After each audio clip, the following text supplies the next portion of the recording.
¿Alguna vez te has preguntado si existe un país en el mundo donde, con tan solo 3 palabras pronunciadas, un hombre puede disolver su matrimonio sin necesidad de acudir a un notario, presentar documentos oficiales, realizar reuniones cara a cara o incluso justificar el motivo de la separación? La respuesta, sorprendentemente, es afirmativa, y esa nación tiene una peculiaridad adicional. En ese mismo lugar, también se celebran matrimonios. Sin embargo, en ese país no solo existen reglas simplificadas para terminar un matrimonio, sino que además se prohíben ciertas cantidades excesivas de alimentos en las celebraciones y, en algunas circunstancias, los recién casados pueden incluso encontrarse en situación de detención. ¿Qué pensarías si te dijera que, en ese país, puede haber lágrimas en un funeral o que ciertos actos considerados ilegales en otros lugares aquí podrían ser castigados? Aunque parezca increíble, toda esta realidad forma parte del día a día en un país que, por su carácter remoto y montañoso, casi pasa desapercibido ante el resto del mundo. Sin embargo, su historia y sus particularidades pueden llegar a conmoverte en lo más profundo del alma. Hoy, en compañía de Belamunda, nos embarcaremos en un recorrido por uno de los países más secretos y menos conocidos de Asia Central, un territorio que guarda secretos tan antiguos como sus imponentes montañas. Para comenzar, hablemos de su ubicación y sus datos geográficos. Cuando pensamos en Asia, nombres como China, Japón o la India suelen venir a nuestra mente, grandes potencias con historias milenarias y vastos territorios. Si, en cambio, nos centramos en la región de Asia Central, entonces quizás nos vengan a la cabeza países como Afganistán, Pakistán o algún otro que consideramos más familiar, incluso Turkmenistán. Pero, ¿qué pasa con Tayikistán? Es probable que nunca hayas oído hablar de él o, si lo has hecho, solo en breves referencias, sin conocer realmente lo que lo hace tan singular y especial. Pues bien, nuestro viaje comienza precisamente allí, en ese país casi invisible en el mapa, en una nación que fue parte de la antigua Unión Soviética y que se encuentra en el corazón mismo de Asia Central. Limita al sur con Afganistán, al oeste con Uzbekistán, al norte con Kirguistán y al este con China. Es decir, se encuentra literalmente atrapado entre potencias regionales, enfrentando conflictos constantes y rodeado por una cadena montañosa que prácticamente lo abraza. ¿Y qué montañas son estas? Más del 90% de su territorio está cubierto por cadenas montañosas que parecen elevarse hacia el cielo, formando un impresionante telón de fondo para su paisaje. Lo más destacado de estas montañas es su paz, por ello a menudo se les denomina el techo del mundo, ya que en ellas se encuentran algunos de los picos más altos de Asia, que superan los 7.000 metros de altura. Este pequeño país, con una extensión que no alcanza las 140.000 kilómetros cuadrados, menos de la mitad de la superficie de España, presenta un clima extremo que varía dependiendo de la altitud, desde un calor abrasador en las zonas bajas hasta un frío glacial en las alturas más elevadas. ¿Qué significa todo esto? Que, a pesar de su aislamiento, de parecer casi inalcanzable para el resto del mundo, Tayikistán está lleno de paisajes impresionantes y de historias que aún permanecen desconocidas para la mayoría de las personas. Es en este escenario donde comienza nuestro viaje. Pasando a su historia, mucho antes de que Tayikistán se convirtiera en un país montañoso y aislado en el corazón de Asia Central, esta tierra fue hogar de algunas de las civilizaciones más poderosas y avanzadas de la antigüedad. Durante siglos, esa región sirvió como una parada fundamental en la antigua Gran Ruta de la Seda, una vasta red de caminos comerciales que conectaba Oriente y Occidente, facilitando el intercambio de bienes, culturas y conocimientos. En esa ruta transitaban caravanas de China, comerciantes provenientes del Oriente Medio, conquistadores de distintas partes de Asia Central e incluso Alejandro Magno, quien en sus campañas militares atravesó estas tierras en busca de nuevos horizontes. A lo largo de la mayor parte de su historia, el territorio que hoy conocemos como Tayikistán estuvo bajo el dominio de poderes vecinos y fuertes imperios. Primero fueron los persas, que dejaron su huella en la cultura y la historia de la región. Luego llegaron los estados islámicos medievales en Asia Central, como el Imperio Samánida, que trajo prosperidad, avances en artes, ciencias y literatura, enriqueciendo la civilización local y dejando un legado que aún perdura en sus tradiciones y en sus ruinas. Con el paso del tiempo, las invasiones mongolas marcaron un capítulo oscuro en la historia de esta región, dejando una huella imborrable en su memoria colectiva. Bajo el liderazgo de Gengis Khan, estas hordas conquistadoras avanzaron con una ferocidad implacable, arrasando todo a su paso, destruyendo ciudades enteras y sumiendo a sus habitantes en el caos y la desolación.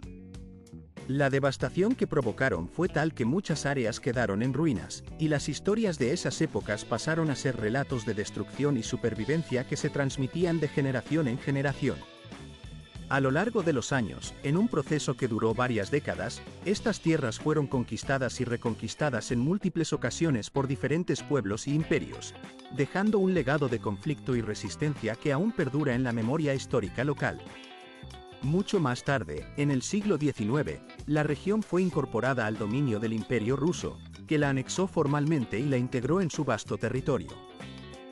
Durante ese periodo, la región dejó de ser una entidad autónoma y pasó a formar parte de un vasto territorio bajo control extranjero, en el que a veces se la consideraba una colonia, sometida a la voluntad de una potencia extranjera, y en otras ocasiones, se la veía como una provincia más dentro del enorme imperio zarista.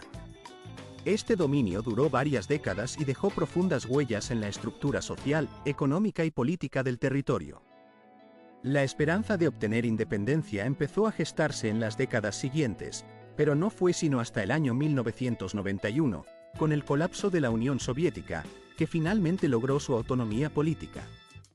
Sin embargo, esa independencia, en lugar de traer alegría y prosperidad, trajo consigo un período de gran sufrimiento y caos. En el año siguiente, el país se vio sumido en una sangrienta guerra civil que duró aproximadamente 5 años, devastando comunidades enteras, cobrando decenas de miles de vidas humanas y destruyendo los restos de una economía que ya estaba frágil. Desde entonces, Tayikistán ha estado en una ardua lucha por recuperarse, tratando de reconstruir su país desde las cenizas del conflicto, pero aún persiste en un ambiente pesado, marcado por la pobreza y la inestabilidad. Una parte significativa de su población ha optado por vivir en el extranjero en busca de mejores oportunidades, dejando atrás sus raíces en busca de un futuro más prometedor. Por otro lado, el poder político ha permanecido en manos del mismo presidente desde 1992, consolidando una continuidad que muchos consideran una forma de dominación.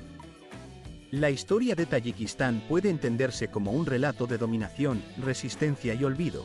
Un país que pasó la mayor parte de su existencia bajo la sombra de otros imperios, y que aún se encuentra en un proceso de definición, intentando descubrir quién es realmente y hacia dónde se dirige en su camino hacia el futuro. En lo que respecta a su población, religión y creencias, hoy en día, muy pocas personas habitan en estas tierras, aunque en realidad la cifra total de habitantes supera los 10 millones. La mayoría de sus residentes son tayikos, un pueblo con raíces profundas en la cultura persa, pero también conviven en este territorio uzbekos, provenientes de Uzbekistán, así como rusos, descendientes de la antigua Unión Soviética, y kirguisos, originarios del vecino país de Kirguistán. En los últimos años, un flujo constante de miles de afganos ha cruzado la frontera en busca de refugio y protección, huyendo de la violencia y la incertidumbre que azotan su país. Cada uno de estos grupos trae consigo sus propias tradiciones, su gastronomía y formas particulares de hablar que enriquecen el mosaico cultural de la nación. Sin embargo, a pesar de las diferencias, la gente suele vivir en comunidades cercanas unas a otras, especialmente en las zonas montañosas y remotas, donde las tradiciones permanecen intactas y las relaciones sociales están profundamente arraigadas en la convivencia diaria. La religión predominante en el país es el Islam sunita, que influye en muchas de las costumbres y prácticas cotidianas. No obstante, a pesar de la fuerte presencia de la fe musulmana, muchas personas continúan siguiendo costumbres que tienen raíces en tradiciones antiguas, algunas de las cuales están desapareciendo con el paso del tiempo. Por ejemplo, en la llegada de la primavera, se celebra el Navruz, el Año Nuevo persa, con festivales llenos de alegría, bailes tradicionales, platos especiales y rituales relacionados con la naturaleza y la renovación. En estos momentos, los habitantes hacen votos en santuarios ubicados en lo alto de las montañas, y llevan amuletos para protegerse del mal de ojo. En los pueblos, sentarse juntos en la mesa, tal como era la tradición en muchas comunidades tayicas, no era simplemente una cuestión de conveniencia o costumbre. Representaba un acto de unión, respeto y convivencia que fortalecía los lazos familiares y sociales. La reunión comenzaba con la preparación de los pequeños aperitivos, conocidos como snacks, que consistían en una variedad de frutos secos, nueces y trozos de colba, un dulce tradicional. Estos primeros bocados servían para abrir el apetito y crear un ambiente acogedor, donde todos los presentes podían compartir un momento de tranquilidad antes de la comida principal. Seguidamente, se servía la sopa, un plato reconfortante que simbolizaba hospitalidad y calidez. La carne, que podía ser de cordero o de otra carne seleccionada, llegaba en un momento en el que el aroma ya había comenzado a llenar el aire, despertando los sentidos y preparando a los comensales para el plato principal. Y, por supuesto, el plato más esperado por todos, especialmente por los adultos y niños, era el pilaf, conocido también como oz, una preparación que despierta pasiones y que en la cultura tayika posee un lugar especial en el corazón de cada hogar. El pilaf es una receta que combina arroz guisado con zanahorias tiernas, carne de cordero en su punto justo, y una generosa cantidad de aceite, todo cocinado en un caldero profundo colocado directamente sobre el fuego, lo que le confiere un sabor ahumado y una textura única.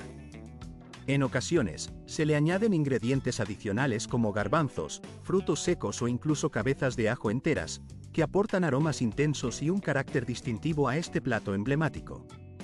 La preparación de este arroz guisado requiere paciencia y destreza, ya que cada ingrediente debe integrarse en perfecta armonía para lograr ese sabor inconfundible.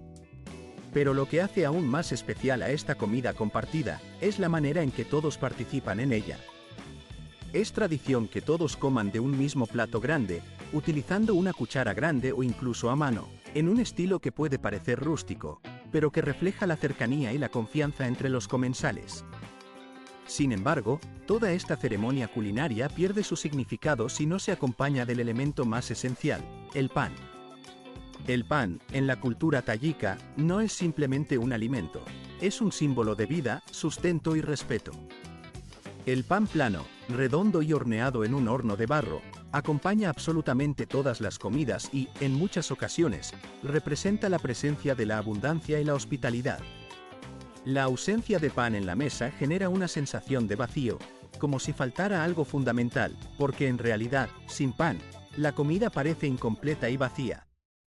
Es común que, aunque se sirvan arroz, carne o frutas, si no hay pan, muchos consideran que no hay nada para comer en realidad, y expresan esa percepción en palabras. El respeto por el pan en la cultura tayika es tan profundo que se considera casi sagrado. Cuando el pan cae al suelo, en lugar de ser despreciado o desechado inmediatamente, se le busca un destino digno. Se coloca en la pared, en el techo o sobre una piedra, para que puedan ser aprovechados por los pájaros o los perros. En ningún caso, el pan plano se puede colocar boca abajo, ya que se cree que esto trae mala suerte y puede traer mala fortuna a la familia o a la casa. Solo se permite poner otro pan plano encima, como símbolo de respeto y continuidad. Romper estas reglas o poner el pan en un lugar inapropiado sería visto como una falta de respeto a la casa y a sus tradiciones. Otra de las recetas tradicionales que forman parte del patrimonio culinario tayiko es el kurutop, un caldo enriquecido con bolitas de queso seco disuelto en agua, que se vierte sobre trozos de masa de hojaldre. A este plato se le añaden cebollas fritas y verduras, sin carne, pero que aportan una textura y un aroma intensos, haciendo que cada cucharada sea una experiencia de sabores auténticos y reconfortantes. La preparación de este plato refleja la sencillez y la creatividad de la cocina casera, donde todo se centra en la unión y en la celebración de los ingredientes disponibles. En verano, en los bazares, la escena se llena de vida y color, con puestos repletos de frutas frescas, melones dulces y jugosos, granadas cargadas de semillas rojas y brillantes, albaricoques aromáticos, uvas de diferentes variedades e higos que parecen conservar toda la esencia del verano. Todo esto, que en su origen es completamente natural y económico, refleja la abundancia de la temporada y la generosidad de la tierra. La celebración alcanzaba una magnitud verdaderamente impresionante, llena de detalles que reflejaban la riqueza cultural y social de la comunidad. La festividad se extendía durante días enteros e incluía una abundancia de comida deliciosa, que deleitaba a todos los presentes con sus sabores tradicionales y auténticos. Los bailes folclóricos, llenos de gracia y color, se convertían en el corazón de la celebración, donde tanto los invitados locales como los visitantes de diferentes partes del mundo se entregaban a la alegría del momento, formando un mosaico de pueblos y culturas que se entrelazaban en un solo evento. En aquellos tiempos, esta festividad alcanzaba tal magnitud que parecía que no existía límite para la generosidad. La gente gastaba sin restricción, disfrutando del momento y de la compañía, con una alegría contagiosa que llenaba cada rincón de la celebración. Al menos así era en épocas anteriores, cuando la festividad no estaba aún regulada o limitada por órdenes superiores, que con el tiempo comenzaron a imponer ciertos controles para moderar los excesos. Sin embargo, en este relato no nos detendremos en esos cambios, ya que prometimos contar esa parte más adelante, cuando el tiempo lo permita. Lo que sí vale destacar es que, tras cubrir todos los gastos necesarios para la celebración, si quedaba algo de dinero, la costumbre indicaba que se destinaba a comprar atún, un producto que en aquella cultura adquiría un significado especial, quizás por su valor nutritivo o por su simbolismo en ciertas tradiciones culinarias. Un ritual curioso, y que resulta bastante llamativo, es el de lanzar parte de la propina de la boda a las damas de honor. La creencia popular sostiene que quien logre atrapar esa propina, seguramente encontrará la felicidad en el amor, un acto que combina la superstición con la alegría compartida en una ocasión tan significativa. La tradición de lanzar el ramo de flores también forma parte de esta celebración, aunque las características reales de la ceremonia suelen comenzar mucho después, cuando la pareja vive su historia de amor y felicidad, que se supone será eterna, o al menos así se desea, que vivan felices para siempre. En la cultura tayika, muchos hombres contraen matrimonio y, en poco tiempo, se ven en la necesidad de partir al extranjero en busca de mejores oportunidades laborales. Esto provoca que la mujer que permanece en casa pase a convertirse en una especie de no esposa, en una figura que ocupa un rol casi permanente de madre y cuidadora. Ella se encarga de cuidar a los niños, de mantener el hogar en orden e incluso de velar por la nuera, si la hay. La esposa, en este contexto, casi se vuelve una invitada bajo la supervisión constante, una presencia que, en muchos casos, se vuelve casi permanente en el entorno familiar.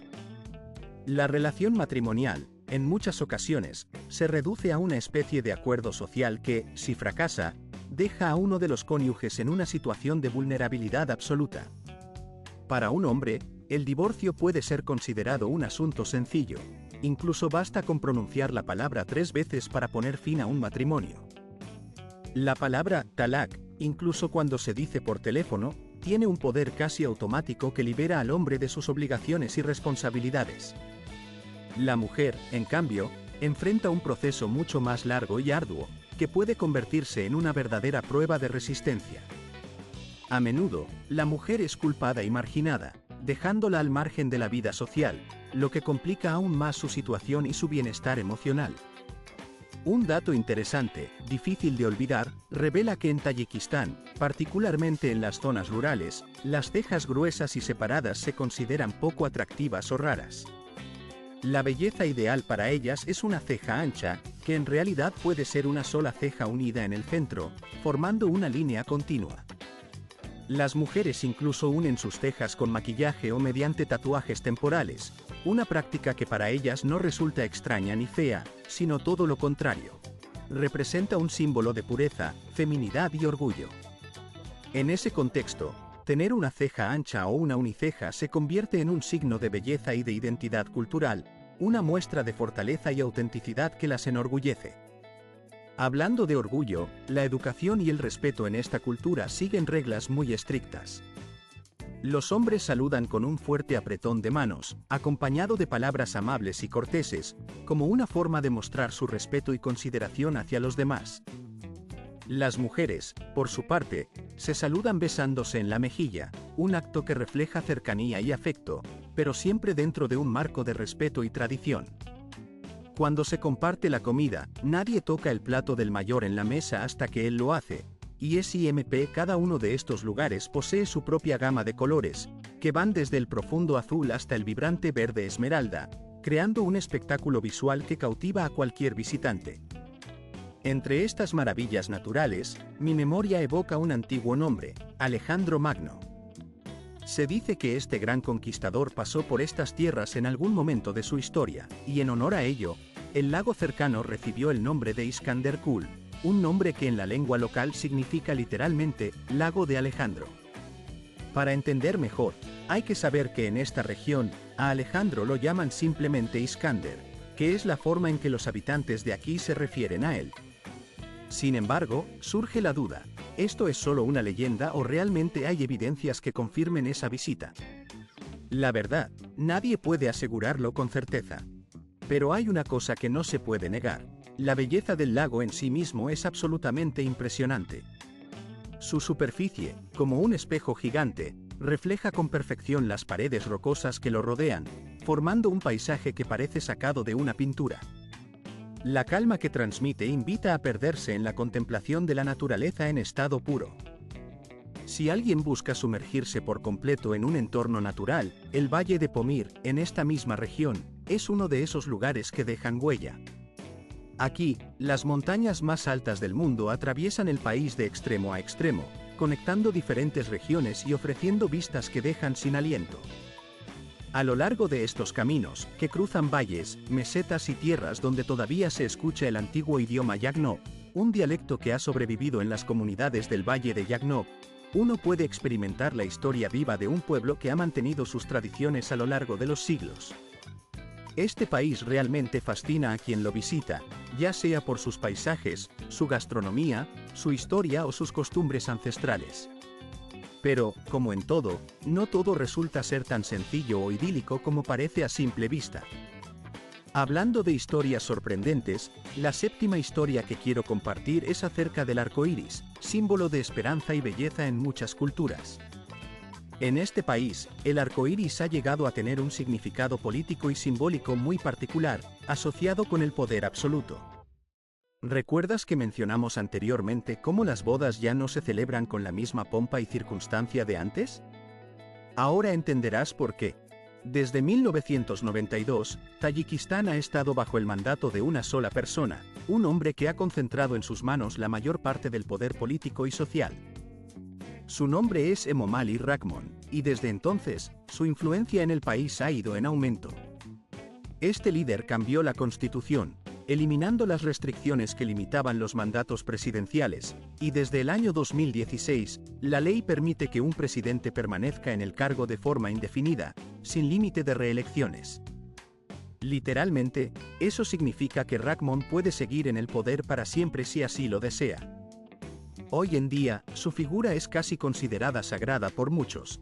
Lleva los títulos de fundador de la paz, de la unidad nacional y de la patria misma. Su imagen está por todas partes, cubriendo las calles, los edificios públicos y los medios de comunicación del país.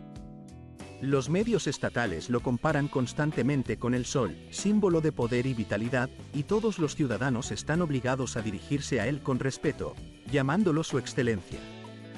Pero la influencia de Rahmon va mucho más allá de los símbolos y los títulos. Su familia ocupa puestos clave en el gobierno. Su hijo preside el Parlamento, su hija dirige la administración presidencial y su yerno controla el Banco Nacional. La mayoría de los dirigentes políticos provienen del mismo pueblo donde nació Rahmon, lo que evidencia cómo el poder se ha convertido en una especie de negocio familiar. Aquellos que intentan cuestionar el sistema y hacer preguntas sobre su funcionamiento enfrentan consecuencias severas, incluyendo la prisión. En 1989, en el mismo año en que Rahmon empezó a consolidar su liderazgo, un periodista que investigaba casos de corrupción fue encarcelado, y en la actualidad, el uso de un vocabulario complejo y técnico en las noticias puede resultar en multas considerables. Las autoridades justifican estas medidas argumentando que ese lenguaje difícil de entender interfiere en la comprensión del pueblo, y que por ello, es necesario regularlo. Créase o no, en este país, un periodista puede ser multado con una cantidad equivalente a aproximadamente $100 por utilizar palabras que las autoridades consideran demasiado raras o difíciles. La religión, por su parte, también está sometida en algunos países. Las restricciones y las prohibiciones parecen extenderse mucho más allá de lo que uno podría imaginar, afectando incluso los aspectos más sencillos y naturales de la vida cotidiana, como la celebración de eventos familiares o el duelo por seres queridos. Por ejemplo, en ciertos lugares, no se permite celebrar banquetes en salones ni en restaurantes, lo cual puede parecer una medida drástica e incluso excesiva para quienes valoran la libertad de organizar reuniones en espacios adecuados y confortables. La imposición de multas inmediatas ante la realización de estas celebraciones revela una política de control rígido, que no duda en sancionar severamente incluso las expresiones de alegría o gratitud en torno a eventos tan importantes como las bodas. En esos sitios, una boda típica, que en muchas culturas es una ocasión de abundancia y alegría, con mesas llenas de comida y momentos de celebración, se convierte en una escena que puede desencadenar la intervención de las autoridades.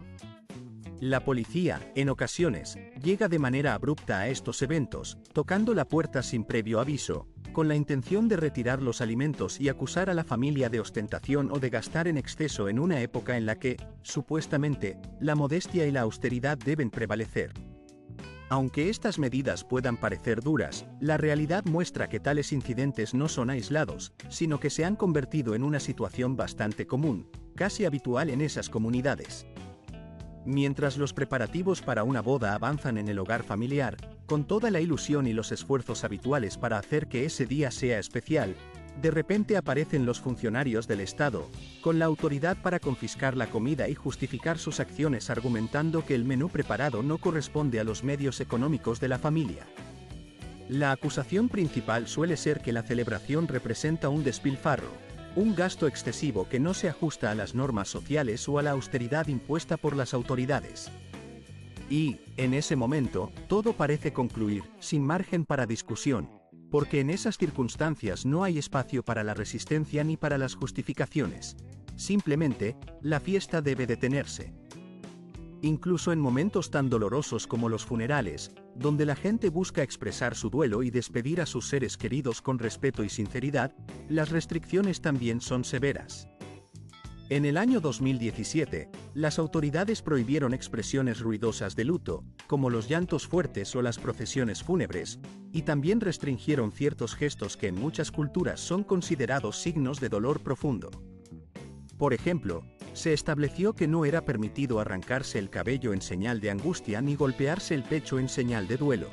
Incluso, se prohibió que los familiares expresaran su dolor públicamente, en la calle. Todo debe mantenerse en silencio, en una especie de contención forzada, bajo la justificación de que esas manifestaciones podrían afectar la moral pública o la imagen del país. Estas medidas, que parecen extremas, son defendidas por los funcionarios como una forma de mantener la modestia y la moralidad en la sociedad, en nombre de un supuesto bien común. Sin embargo, para muchos, estas restricciones representan en realidad una forma de fortalecer un control absoluto del Estado sobre la vida de las personas, donde incluso la expresión del dolor y la tristeza se ve limitada y restringida en nombre de la moralidad pública. La libertad de llorar a los seres queridos, de expresar el duelo de manera sincera y profunda, parece estar siendo cercenada en nombre de una supuesta modestia que, en realidad, puede interpretarse como un intento de acallar las emociones y de ejercer una vigilancia constante sobre cada aspecto de la existencia cotidiana. Todo esto nos conduce a una reflexión profunda. El país que alguna vez fue conocido por su belleza antigua, su cultura rica y sus contrastes únicos, hoy enfrenta una realidad donde la libertad individual se ve cada vez más amenazada por un control estatal que parece no tener límites. La sencilla explicación de estos hechos puede resumirse en una idea. En estos lugares, la apariencia de orden y moralidad oculta una realidad de estricta vigilancia y control absoluto, que afecta desde las celebraciones familiares hasta los momentos de dolor más íntimos. Espero que este análisis haya sido de tu interés y que hayas disfrutado del contenido de hoy. Si así fue, te invito a reflexionar sobre la importancia de conocer diferentes maneras en que los gobiernos pueden influir en la vida cotidiana de las personas, incluso en las cosas más básicas y humanas. La experiencia nos muestra que en estos países, las medidas restrictivas parecen tener un propósito que va más allá de la simple regulación, apuntando a una forma de control total que limita las libertades más fundamentales.